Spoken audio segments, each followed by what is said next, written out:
Coucou tout le monde, j'espère que vous allez bien. Ici Mademoiselle Café et bienvenue sur ma chaîne.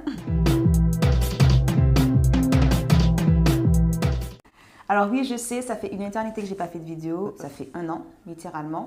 Pour ceux qui me suivent sur Instagram, vous avez eu plein de faux espoirs, je pense. En fait, j'ai eu plein de petites péripéties qui ont fait que je ne fasse pas de vidéo. J'ai cassé mon téléphone. Après, j'ai voulu faire la grande et m'acheter un appareil photo. Sauf que j'ai acheté un appareil photo qui faisait pas de vidéo. Je l'ai renvoyé. J'ai acheté un autre appareil photo, mais qui n'avait pas le son. Enfin bref, c'était tout un truc. À côté de ça, je m'étais lancé le défi sportif. Il faut savoir que je ne suis pas sportif pour un sou. Alors, je m'étais dit, oui, ça va te dynamiser un peu de faire les vidéos. Et en fait, j'ai fait des vidéos, mais quand je regardais le résultat,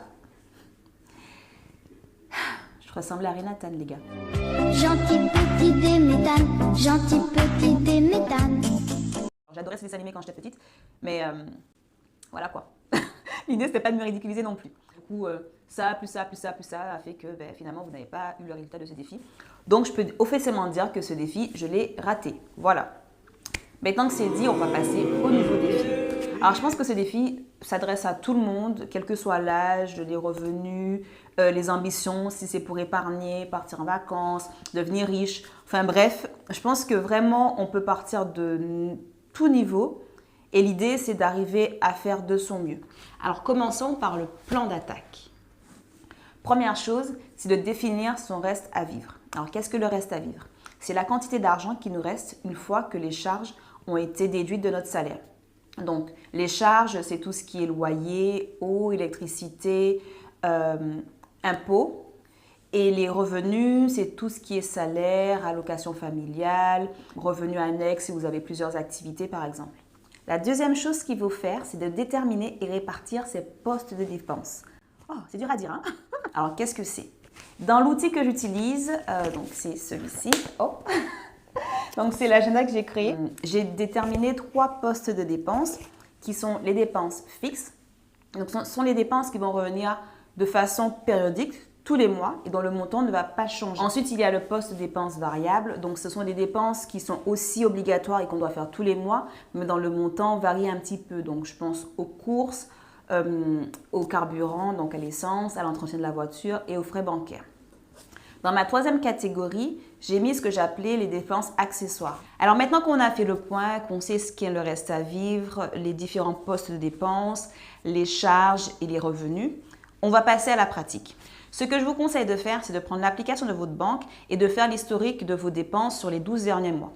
L'idée, c'est de connaître un petit peu son mode de fonctionnement. Si on dépense plutôt sur les dépenses fixes, donc loyer, charges, ou alors si c'est les dépenses variables parce que vous vivez loin de votre lieu de travail, donc vous avez beaucoup d'essence à payer et beaucoup de frais d'entretien de votre véhicule, ou alors si c'est plutôt des dépenses accessoires, donc en vêtements, en restaurant, en loisirs divers et variés.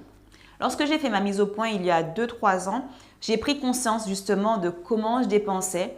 Et moi, mon problématique, c'était plutôt dans les dépenses accessoires. Allez, on y va. Donc, en fait, j'ai ouvert l'agenda à la page Objectifs et budget. Donc, ça se présente comme ceci.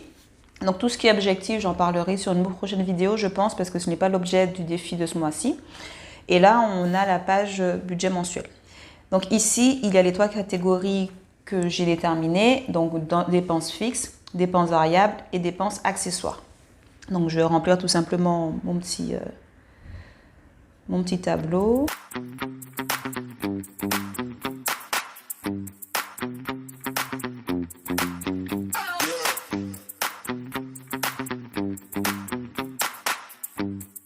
Une fois que j'ai fini les dépenses fixes, je vais passer aux dépenses variables.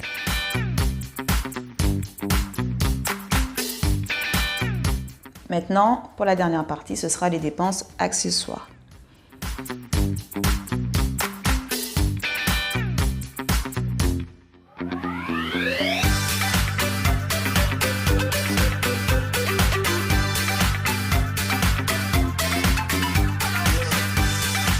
Donc la partie revenus, j'ai décidé de ne pas la remplir avec vous. L'idée, c'était vraiment de vous montrer un petit peu comment ça marche. Ici, donc, je fais le calcul de toutes les dépenses.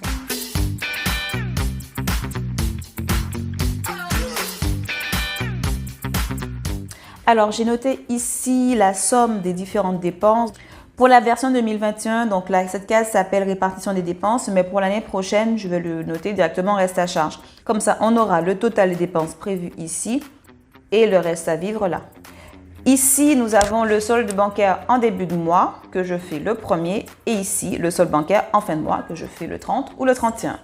Ce que je vais vous demander de faire d'ici la semaine prochaine, c'est vraiment de prendre le temps de statuer sur votre reste à vivre et de connaître votre fonctionnement.